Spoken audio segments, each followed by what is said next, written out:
அனைவருக்கும் வணக்கம். திருநெல்வேலி ஜோதிடர் சொக்கலிங்கம் என்ற யூடியூப் சேனல் சார்பாக உங்களை வரவேற்கின்றேன்.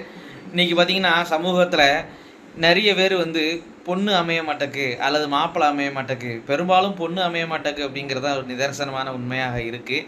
அப்படி பொண்ணு அமையாதப்போ அவங்களே இந்த திருமண பொருத்தம் பார்க்குறதும் நட்சத்திர பொருத்தங்களை புக்கை வாங்கி படிக்கிறதும் இருக்காங்க. வெறும் நட்சத்திர பொருத்தம் பொருந்துமாங்க?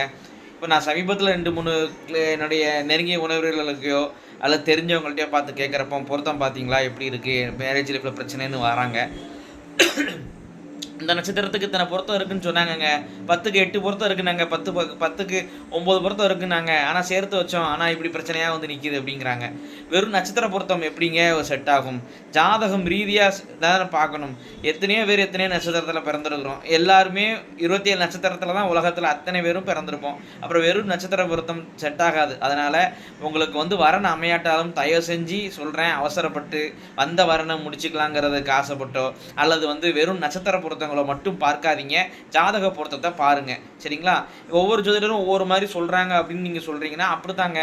ஆன்மீகம் ஜோதிடம் முரண்பாடாகத்தான் இருக்கும். ஆனால் உங்களுக்கு யார் உங்களுடைய ஜோதிடர், உங்களுக்கு எந்த ஜோதிடர் உங்களுடைய வாழ்க்கை சம்பவங்களை கரெக்டாக நடந்தது எல்லாமே உள்ளபடி பாசிட்டிவ் நெகட்டிவாக தெளிவாக சொல்கிறாங்களோ அந்த ஜோதிடர் தானே உங்களால் வழிகாட்ட முடியும். உங்களுக்கு யார் திருப்தியாக இருக்காங்கிற ஒரு ஜோதிடரை தேர்ந்தெடுங்க. எல்லா ஜோதிடத்தையும் போனால் குழப்பம் தான் வரும்.